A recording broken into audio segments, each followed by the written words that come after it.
제가 한 2달 만에 오늘 이 3부 예배에 설교를 하게 되었습니다. 그래도 제가 한 주도 빠지지 않고 계속 예배에 참석을 했습니다. 단지 여러분들과 개인적으로 만나는 시간을 가지지 못했기 때문이라고 생각하는데, 앞으로도 또 하나님의 은혜 가운데 주님의 교회를 또 어떤 형태로든지 섬겨 나가야 되겠다, 그런 생각을 하면서 오늘 말씀을 여러분들과 함께 나누려고 생각합니다. 해마다 새해가 되면은 곳곳에서 신년 할애라는 모임을 갖습니다. 꽤 많은 모임들을 가지고 있어요. 일일이 다 참석은 하지 못하고요, 꼭 필요한 모임에는 참석을 하곤 합니다. 이번에도 한 모임에 제가 참석을 했습니다. 기다리고 있는데 사회자가 앞으로 나와가지고서는 참석하신 분들에게 인사를 드리면서 이렇게 말을 이어가는 것 아닙니까? 정말 반갑습니다. 그런데 제가 이 모임을 위해서 제가 집을 나서는데 제 아내가 아주 신신당부하는 것이 있었습니다. 그게 뭐냐 하면은 3가지였습니다. 첫째는, 당신 은퇴도 이제 가까워지는데 제발 말 길게 하지 말고, 나이가 들면 말이 많아지는데 말 길게 하지 말고 간단하게 좀 얘기하라고. 두 번째, 또 아내가 얘기를 하더라는 겁니다.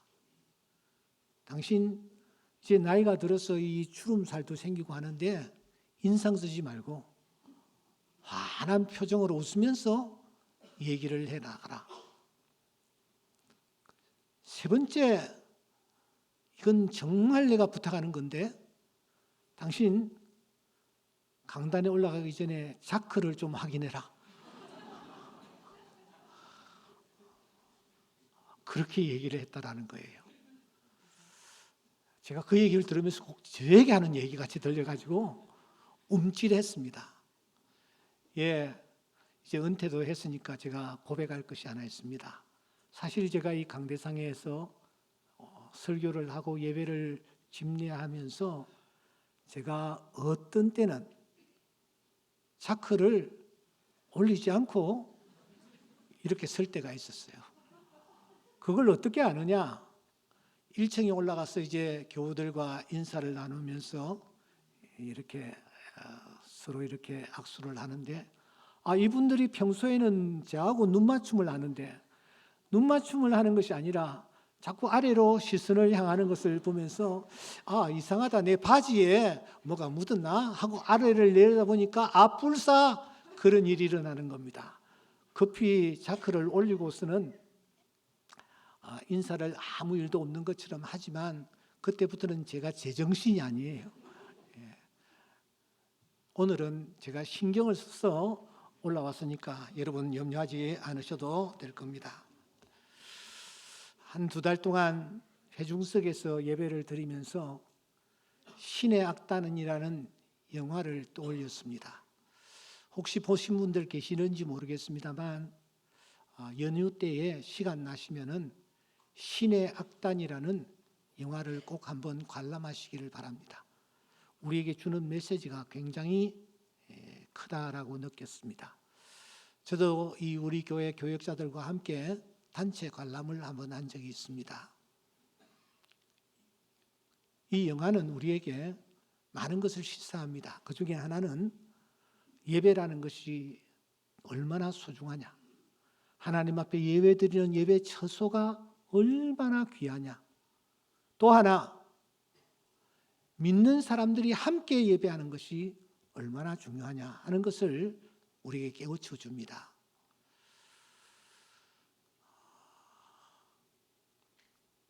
에베소서는 교회가 무엇인가에 대한 메시지를 우리에게 전합니다.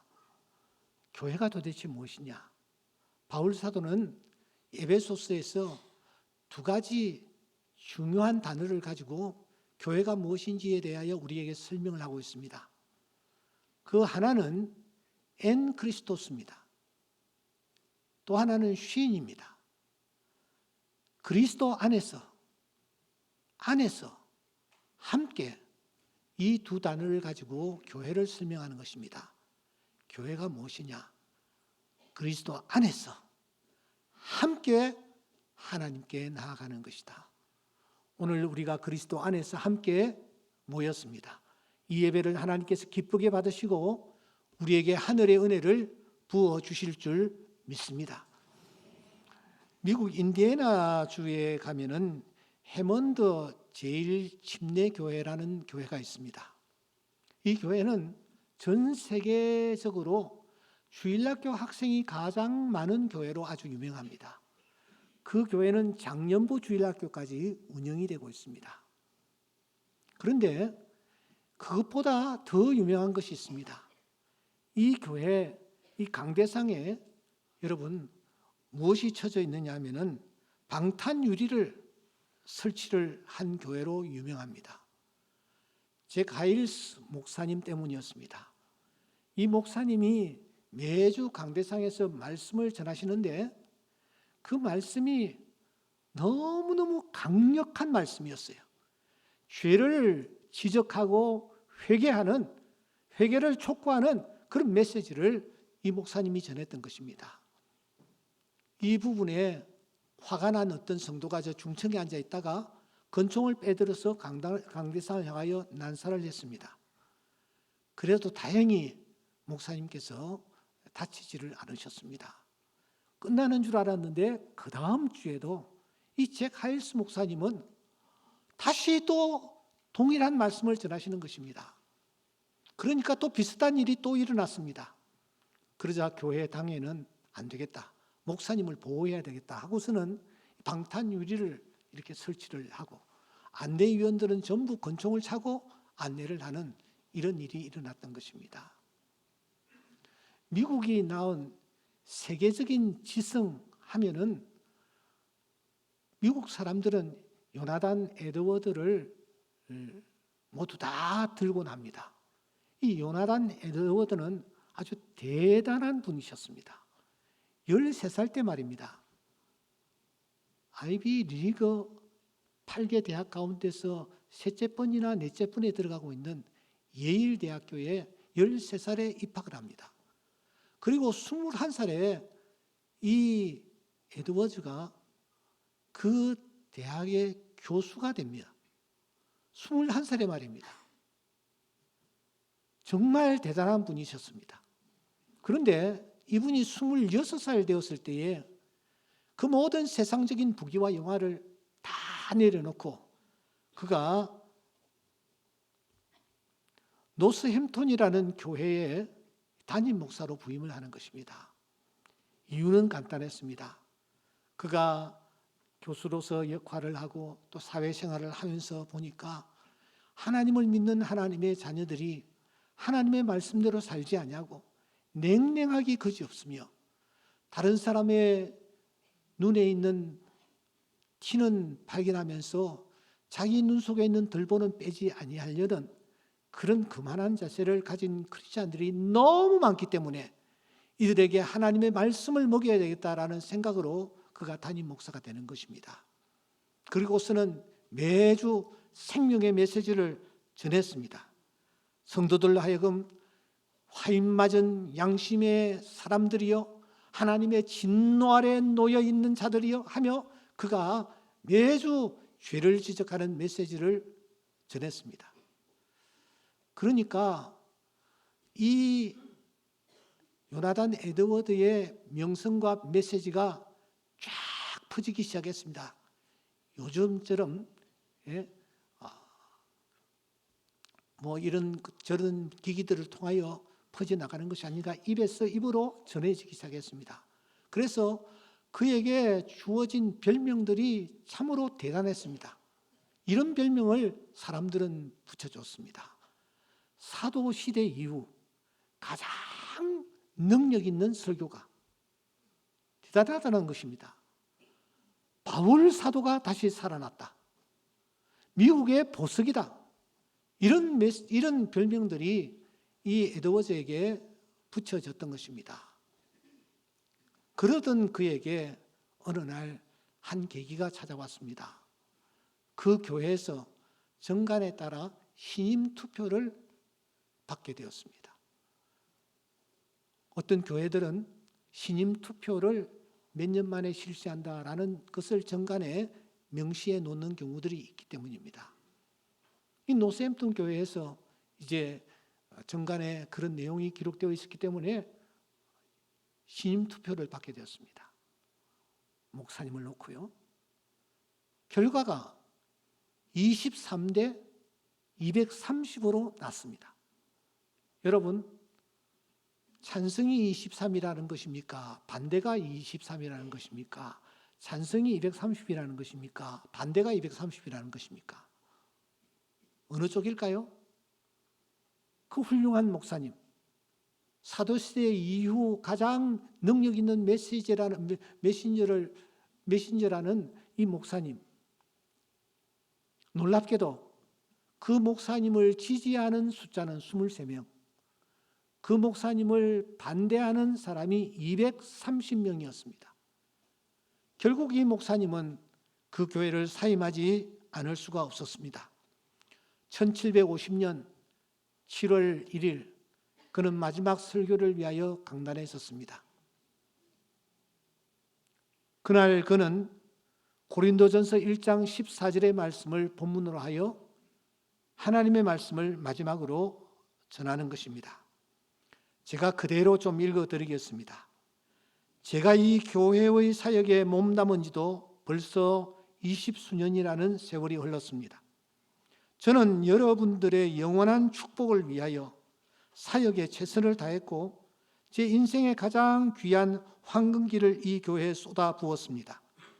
제가 최선을 다한 일에 여러분들은 저의 증인이십니다. 그리고서는 이렇게 그는 설교를 끝냅니다. 사랑하는 여러분, 우리 모두는 기억하십시다. 거룩한 심판의 날, 그날은 공의로운 심판이 이루어지는 날이며 영원하고 불변의 심판이 행해지는 날입니다. 육적인 자들은 지옥 구덩이에 위에서 하나님의 손에 매달려 있습니다. 그들은 불타오르는 구덩이에 들어가야 마땅할 자들입니다. 하나님은 그들을 이 시간 준엄하게 꾸짖으십니다. 이렇게 설교를 끝내고 그는 훌훌 자리를 들고 일어나 떠났습니다.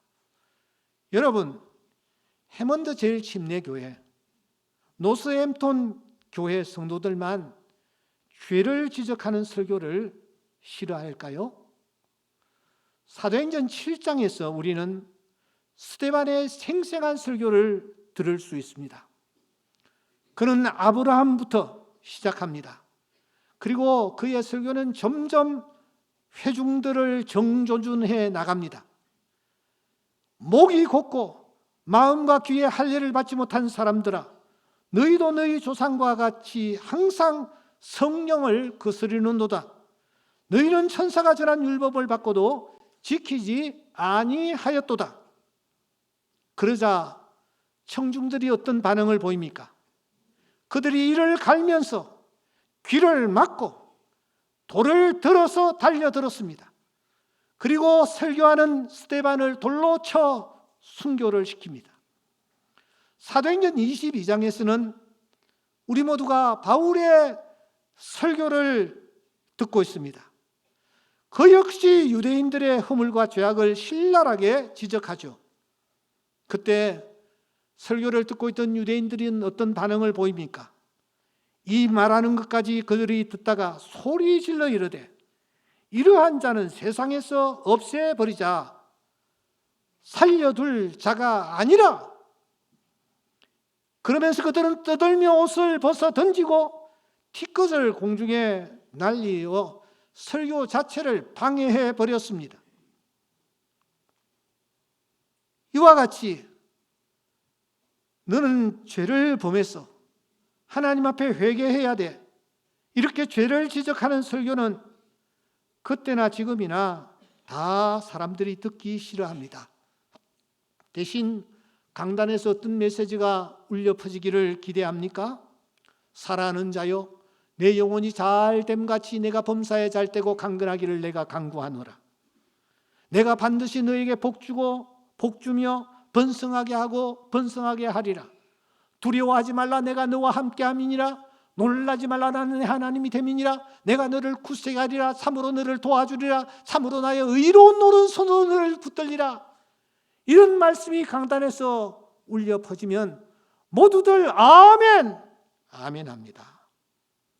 설교자는 이러한 사실을 너무나 잘 압니다. 성도들에게 부담을 주고 마음을 무겁게 하는 메시지는 성도들이 고개를 가로젓는다. 그러니까 성도들의 귀를 간지럽게 해줄 수 있는 그런 메시지를 준비하자. 그래서 듣긴 좋은 말, 즐거운 말, 귀를 즐겁게 해주는 말, 이런 말들로 설교 원고가 채워집니다. 필요에 따라서는 코미디도 만남들도 동원이 됩니다. 당신 복 받습니다. 아무 문제 없습니다. 걱정할 필요가 없습니다. 주님이 다 이루셨습니다. 책임지십니다. 다 잘 될 것입니다. 이런 메시지 앞에 아멘, 아멘 하는 것입니다.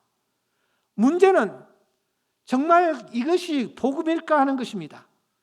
복음의 출발이 이래야 하는가 하는 것입니다. 여러분 어떻게 생각하세요? 이것이 복음입니까? 복음이 도대체 무엇입니까? 복음의 출발점이 무엇이라고 생각합니까? 우리가 들고 있는 이 성경 66권, 이 66권은 복음입니다. 복음 속에, 복음의 뼈대는 도대체 그러면 무엇일까요? 학자들은 66권을 압축시키면 마지막 남는 것이 로마서라고 봅니다. 그래서 성경 다른 65권이 다 사라져 없어진다 할지라도, 불타 없어진다 할지라도 로마서만 있으면 구원을 받을 수 있다라고까지 말하는 것입니다. 로마서는 그만큼 중요한 책입니다. 그런데 이 로마서를 더 압축하면 어떤 책에 이르게 될까요? 학자들은 로마서를 압축시키면 갈라디아서에 이른다라고 봅니다. 종교개혁자 마르틴 루터는 이렇게 말합니다. 나는 갈라디아서를 가장 소중한 책으로 받아들인다. 나는 갈라디아서와 결혼했다. 갈라디아서는 나의 캐서린이다. 그렇게 말했습니다. 이 캐서린은 바로 루터의 아내의 이름인 것입니다. 그만큼 갈라디아서가 중요하다라는 거예요. 그러면 이 갈라디아서를 또 더 압축시켜 나가면 어느 부분에 이르게 될까요? 바로 갈라디아서 2장 20절에 이르게 됩니다. 우리 교회도 이제 봄이 되어서 제자훈련이 시작되는 것으로 알고 있는데, 제자훈련을 받기 위해서 제자반에 등록을 하면 변함없이 제일 처음 외워야 할 성경 구절로 갈라디아서 2장 20절이 제시됩니다. 다음 주일까지 갈라디아서 2장 20절을 외워오시오. 왜 제자훈련 받는 사람들이 갈라디아서 2장 20절을 제일 먼저 외워야 하느냐? 그만큼 중요하기 때문입니다. 그러면 여러분, 갈라디아서 2장 20절을 우리가 2번 반복하여 읽었는데, 이 갈라디아서 2장 20절 가운데서 뼈대는 무엇이냐? 더 축소시키고 압축시키면 그 뼈대가 무엇이 남겠는가? 바로 이 갈라디아서 2장 20절 앞부분입니다. 여러분, 우리 같이 한번 읽어보겠습니다. 시작. 내가 그리스도와 함께 십자가에, 이것은 참으로 중요한 내용입니다. 모든 성경을 압축시켜 내려갔더니 갈라디아서 2장 20절 앞부분에 이르게 되기 때문입니다. 여러분, 저와 함께 오른손을 가슴에 얹고 가슴을 두드리면서 한 번 더 크게 읽도록 하겠습니다. 시작. 내가 그리스도와 함께 십자가에 못 박혔나니. 나의 영을 깨우는 자세로 한 번만 더 크게 외치겠습니다. 시작. 내가 그리스도와 함께 십자가에 못 박혔나니. 아멘. 그렇습니다. 내가 그리스도와 함께 십자가에 못 박혔나니. 이 부분은 참으로 중요합니다. 성경을 압축시키면 마지막 남는 부분이 갈라디아서 2장 20절 앞부분이 되기 때문입니다. 그런데 당시 갈라디아 교회 성도들은 어떠했습니까? 갈라디아 교회 성도들은 1장 6절 말씀에 보시면 다른 복음을 따르고 있었습니다. 8절 말씀에 보시면 다른 복음에 대하여 저주를 받을 것이라고 바울이 말합니다. 9절에 보시면 다른 복음을 전하면 저주를 받을 것이라 라고 말하고 있습니다. 갈라디아 교회 성도들이 다른 복음을 쫓고 있었기 때문입니다.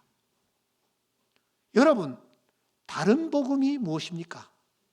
다른 복음은 내가 그리스도와 함께 십자가에 못 박혔나니 라고 했는데 죽었다고 말하고 있는데 완료형으로 말하고 있는데 십자가에 못 박혀 죽지 않고 아직 살아있는 상태로 신앙생활을 하는 것을 말합니다. 다시 말하면 복음은 자신이 먼저 죽는 데서 출발을 합니다. 하지만 다른 복음은 자신이 죽지 않는 데서 출발하는 것, 그것이 다른 복음입니다. 이탈리아 밀라노에서 지금 동계 올림픽이 진행 중에 있습니다. 자세히 보시는 분들은 확인할 수 있을 것입니다. 출발을 잘못하면 완전히 실격이에요. 출발을 바로 해야 합니다. 복음이 무엇이냐? 십자가에 죽는 데서부터 출발하는 것입니다. 다른 복음이 무엇입니까? 살아있는 상태로 출발하는 것입니다. 출발을 잘못하면 출발해서 그가 올바른 출발을 하지 않으면 아무리 뛰고 아무리 달려도 실격이 되는 것입니다. 아니면 다시 돌아와 뛰어야 되는 것입니다. 히브리서 11장을 보십시오. 믿음의 우리 선조들이 믿음의 경주를 경주하고 있는 현장입니다. 2930명의 신병 일물들 가운데서 16명을 하나님께서 뽑으십니다. 그리고 이들로 하여금 이제 릴레이를 하게 하는 것입니다. 1번 주자가 나타났습니다. 1번 주자가 누구입니까? 아벨입니다. 이 아벨이 열심히 뛰는 것입니다. 트랙을 한 바퀴 돌고서는 바톤을 2번 주자에게 탁 넘깁니다. 2번 주자가 누구입니까? 2번 주자는 에녹이었습니다. 에녹에게 넘기면 에녹도 다시 또 한 바퀴 돕니다. 그리고 3번 주자에게 바톤을 넘깁니다. 3번 주자가 누구입니까? 노아입니다. 노아가 또 뛰어서 열심히 뛰어서 그가 바톤을 넘깁니다. 누구에게 넘기느냐? 아브라함에게 넘깁니다. 아브라함이 또 한 바퀴 열심히 뛰어서 바톤을 누구에게 넘기느냐? 자기의 아내 사라에게 넘깁니다. 사라가 또 뛰는 것입니다. 열심히 믿음의 경주를 경주하여 그가 뛰어와서는 놀랍게도 이 사라가 바톤을 누구에게 넘기느냐? 여러분, 아브라함에게 넘기고 있습니다. 이것은 충격입니다. 보시는 대로 아브라함은 이미 뛰었습니다. 그래서 그가 숨을 헐떡이며 내가 한 바퀴 잘 돌았지, 이제는 상급이 나에게 주어질 거야 라고 생각하고 안심하고 있는데, 사라가 달려와서는 아브라함에게 바톤을 내밀면서 여보, 당신 다시 뛰어야 해. 당신 출발을 잘못했어. 당신 다시 뛰어 하고서는 사라가 여러분 바톤을 내미는 것입니다. 왜 그렇습니까? 이 아브라함이 믿음의 경주를 경주하는 채 했지만 그가 출발을 잘못했기 때문입니다. 그래서 아브라함이 다시 뛰게 됩니다. 아브라함이 그래서 믿음의 조상이 겨우 되는 것입니다. 누구 때문입니까? 아내 사라 때문이었습니다. 그러므로 내가 믿음의 경주자로서 내가 출발을 잘 하고 있는가? 내가 제대로 달리고 있는가? 이 점검을 우리가 해야 합니다.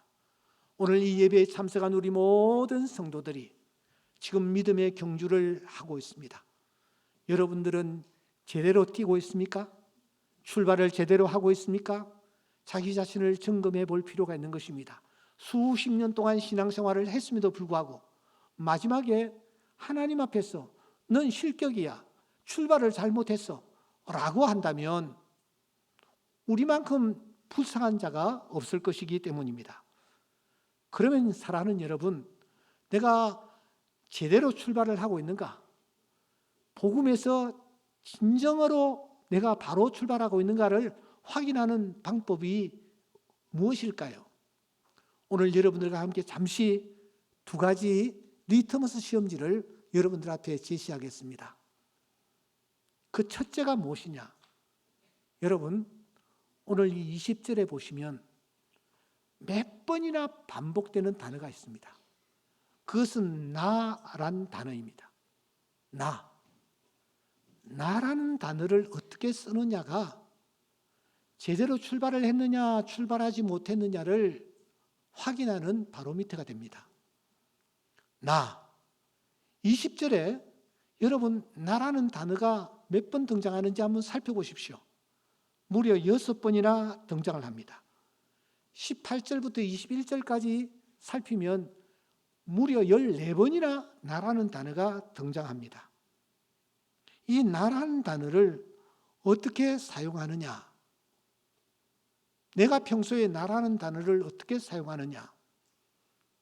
이것이 중요한 것입니다. 바울 사도는 평소에 나라는 단어를 어떤 마음으로 쓰고 있는지 한번 보십시다.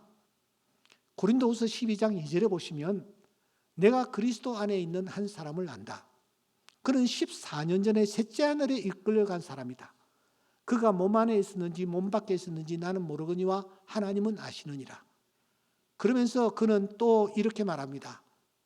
내가 이런 사람을 아노니 그가 몸 안에 있었는지 몸 밖에 있었는지 나는 모르거니와 하나님은 아시느니라. 그가 낙원으로 이끌려가서 말로 표현할 수 없는 말을 들었으니 사람이 가히 이르지 못할 말이로다. 내가 이런 사람을 위하여 자랑하겠으나 나를 위하여는 약한 것들 외에 자랑하지 아니하리라. 바울 사도가 나라는 단어를 쓰고 있습니다. 그런데 자세히 보십시오. 나라는 단어 대신에 그라는 단어를 씁니다. 그라는 단어와 함께 이런 사람이라는 표현까지 쓰고 있습니다. 그는 누구입니까? 이런 사람은 도대체 누구입니까? 바로 바울 자신을 가리킵니다. 그는 나라는 단어를 불가피하게 사용은 하고 있지만 그는 이 단어를 매우 조심스럽게 가능한 대로 이 단어를 쓰지 않으려고 몸부림치는 그런 모습을 우리가 발견하는 것입니다. 지금 이 바울이 하늘나라를 경험했습니다. 삼청천입니다. 하늘나라를 뜻합니다. 얼마나 자랑스럽습니까? 사람들 앞에 자신이 경험했던 영적 상태를 드러내고 싶었겠습니까? 하지만 바울은 나라는 단어를 절제하고 또 절제하고 또 절제하면서 얘기를 풀어나가는 것입니다. 이런 바울이 자신의 허물과 잘못을 드러낼 때는 어떻게 했습니까? 로마서 7장 18절 이하에 보면은 내 속 곧 내 육신에 선한 것이 거하지 아니하는 줄을 아노니 원함은 내게 있으나 선을 행하는 것은 없노라. 내 지체 속에서 한 다른 법이 내 마음의 법과 싸워 내 지체 속에 있는 죄의 법으로 나를 사로잡아 오는 것을 보는도다. 오호라 나는 곤고한 사람이로다. 이 사망의 모에서 누가 나를 건져내랴. 바울이 이렇게 고백합니다. 나는 죄인 중에 괴수라고요. 나는 사도 중에 지극히 작은 자라고. 나는 곤고한 사람이라고. 나는 사망의 몸에 매여 있는 자라고. 이사야 선지자는 말합니다. 화로다 나여 망하게 되었도다. 다윗은 말합니다. 나의 죄악을 맑게 씻기소서.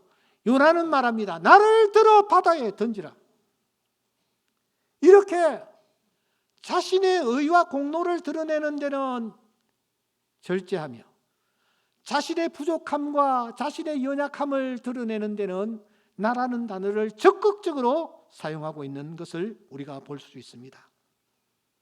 그런데 누가복음 12장의 부자는 어떠합니까? 추수가 되었습니다. 밭에 소출이 풍성했습니다.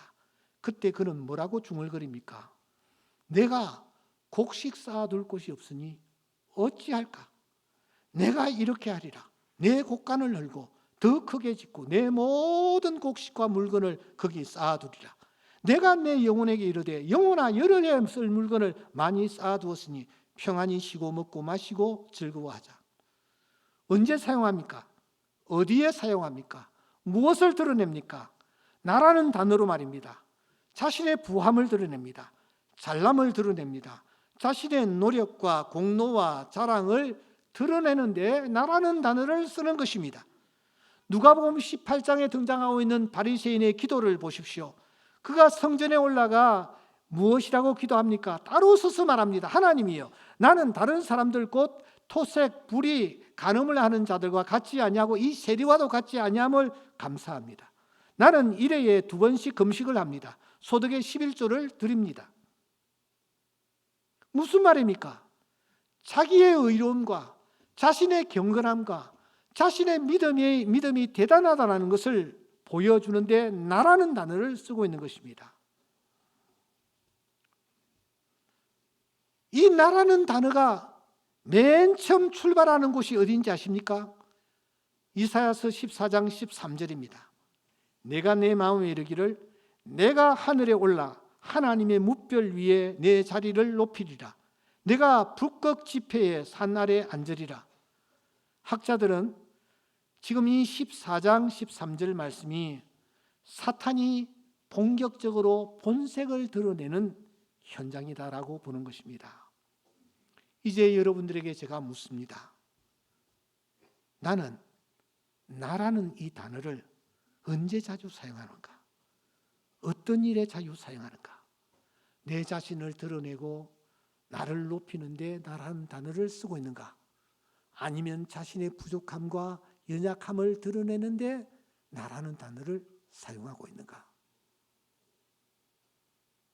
또 하나 우리가 놓치지 말아야 할 단어가 있습니다. 그것은 사랑이라는 단어입니다. 여러분, 이어지는 말씀을 보시기 바랍니다. 이제 내가 육체 가운데 사는 것은 나를 사랑하사 사랑이라는 단어를 등장합니다. 내가 사랑받을 자격이나 조건이 있었어가 아니라는 것입니다. 그분이 무조건적으로 나를 사랑하셨다라는 것입니다. 그러므로 나 또한 육체 가운데 지금 사는 것은 나를 사랑하기 위해서 사는 것이 아니라 누군가를, 내 곁의 이웃을 내가 사랑하기 위해서 내가 살아간다. 이것이 존재의 목적이라고 바울 사도는 말하는 것입니다. 저는 언젠가부터 무덤을 찾아가 보는 그런 습성이 생겼습니다. 이런저런 무덤을 찾습니다. 그렇게 된 배경은 저기 보이는 책과 같이 세상은 묘지 위에 세워져 있다라는 저 책이 제게 큰 울림을 주었기 때문입니다. 야, 묘지에 가서 20분만 산책을 해봐라. 그러면은 너는 세상 어디에서도 누구에게서도 받을 수 없었던 교훈을 그 묘지에서 받게 될 것이다. 그것이 핵심입니다. 그래서 제가 묘지를 가끔씩 찾는 것입니다. 이미 알고 계시는 분은 알고 계시겠습니다만 저는 저의 묘지가 있습니다. 저는 그 묘지 앞에 자주 섭니다. 저기에 유골함이 놓여지리라. 그 유골함 안에 한 줌의 재가 되어 내가 저기에 있을 것이다. 내 유골함 바로 옆에는 존경하는 양택조 집사님 유골함이 아마 저기에 놓일 것이다. 내가 먼저 놓일지 양 집사님이 먼저 놓일지 그건 모르겠지만 유골함이 그곳에 놓일 것이다. 주님 오시는 그날까지 소곤소곤 대화를 나누다가 주님이 재림하시는 그날 주님을 맞이해야 할 것이다. 그러면서 또 다른 묘지를 찾습니다. 제가 존경하는 몇 분들의 묘지를 찾습니다. 그러던 어느 날 제가 이런 기사를 보게 됩니다. 김형석 교수 106세지 않습니까? 이분이 저 북쪽에 위치한 양구에 자주 오신다라는 거예요. 아니 그 어른이 그 험한 길 양구에 왜 오시는가? 두 가지 이유 때문이라는 것입니다. 하나는 거기에 인문학 박물관이 있기 때문에 거기에 오신다. 또 더 중요한 것 하나는 그곳에 자기의 무덤이 있기 때문에 오신다라는 겁니다. 그분은 평남 해동이 고향입니다. 그런데 이북에는 갈 수가 없으니까 북한과 가장 가까운 땅이 양구입니다. 그 가까운 그곳에 자기 무덤을 마련해 놓고 자주자주 거기에 가서 무덤을 바라보며 생각에 잠긴다라는 것입니다. 그래서 평소에 무덤에 관심을 가진 제가 저 양구 김영석 교수의 무덤을 한번 꼭 찾아가 봐야 되겠지라고 생각을 하고 있던 차에 지난 주초 월화수 제가 양구에 갔습니다. 그리고서는 그곳에 이 김영석 교수의 가묘 무덤을 제가 좀 알아보니까 모르는 사람은 몰라요. 그런데 박물관에 가서 알아보니까 이분이 아주 자세하게 가르쳐 주었습니다. 그래서 그 김영석 교수의 무덤에 찾아간 겁니다. 저기 무덤이 두 개가 있는데 이쪽 편 큰 그림이 김영석 교수의 무덤입니다. 그리고 저쪽에 나란히 있는 무덤이 똑같은 사이즈입니다만은 안병욱 교수의 무덤입니다. 안병욱 교수는 자기 아내와 함께 이미 저곳에 묻혀 있었습니다. 똑같은 사이즈입니다. 그 중간에 까맣게 조금 그 자그마한 돌이 하나 묻혀져 있는데 그곳에는 이런 글귀가 쓰여져 있더라고요. 여기 나라와 결애를 위해 정성을 바쳐온 두 친구 잠들다. 그렇게 기록되어 있었습니다. 김영석 교수의 무덤 앞에 하트 모양의 돌비가 써져 있었습니다. 안에 어떤 글귀가 써져 있느냐 보니까 이런 내용이었습니다. 90을 넘기면서 얻은 교훈은 사랑이 있는 고생, 이것이 가장 보람되고 행복한 인생의 길이다. 나보다 더 고귀한 것을 사랑했기에 내 인생의 의미를 찾는 것이다. 한참 생각해야 되는 메시지였습니다. 내가 사랑을 한다라는 것은 내가 더 그 대상을 고귀하게 생각했다라는 것이 되겠죠. 곁에 있는 이혜인 수녀가 친히 항아리에다가 이렇게 글을 써두었더라고요. 어둠 속에도 얼굴이 빛나고 절망 속에도 키가 크는 한마디의 말, 우리가 서로 사랑한다는 말은, 이렇게 기록을 해 놓았습니다. 결국 사랑이라는 것입니다. 사랑. 오늘 제가 이제 말씀을 맺으려고 합니다. 요한계시록 20장을 보시면 하나님의 심판대 앞에 우리 모두가 섭니다. 근데 요한이 보니까 책들이 펴져 있었다라고 했습니다. 복수입니다. 어떤 책일까요? 어떤 책들이 펴져 있을까요? 저는 두 권이라고 생각합니다. 하나님 앞에 우리 모두는 지금 책을 쓰고 있습니다. 그 책을 하나님의 심판대 앞에 우리가 제출을 하게 될 것입니다. 책 제목은 이렇습니다. 하나 사용 설명서. 또 한 권의 책은 사랑 사용 설명서. 저는 확신합니다. 우리가 하나님 앞에 책들을 제출을 합니다. 마치 숙제를 마친 학생이 선생님께 숙제장을 내듯이 우리가 하나님 앞에 책을 제출할 것입니다. 하나는 하나 사용 설명서. 내가 나라는 단어를 어떻게 사용했느냐? 내 자신을 높이고 내 자신을 드러내고 하는데 이 나라는 단어를 사용했는가? 아니면은 내 자신을 숨기고 낮추고 나의 부족함을 드러낼 때에 이 나라는 단어를 사용했느냐? 이 책을 우리가 하나님 앞에 제출할 것입니다. 하나는 사랑이라는 사용 설명서를 우리가 책으로 제출할 것입니다. 내 자신만을 사랑하고 살았는가?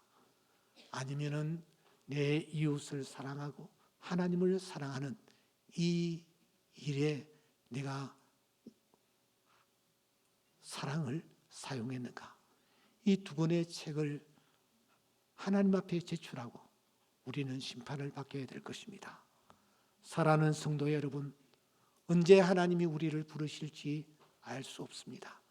하나님 앞에 섰을 때에 잘했다 칭찬을 받는 주의 귀한 자녀들로 자리매김할 수 있기를 주의 이름으로 축원합니다. 기도드리겠습니다.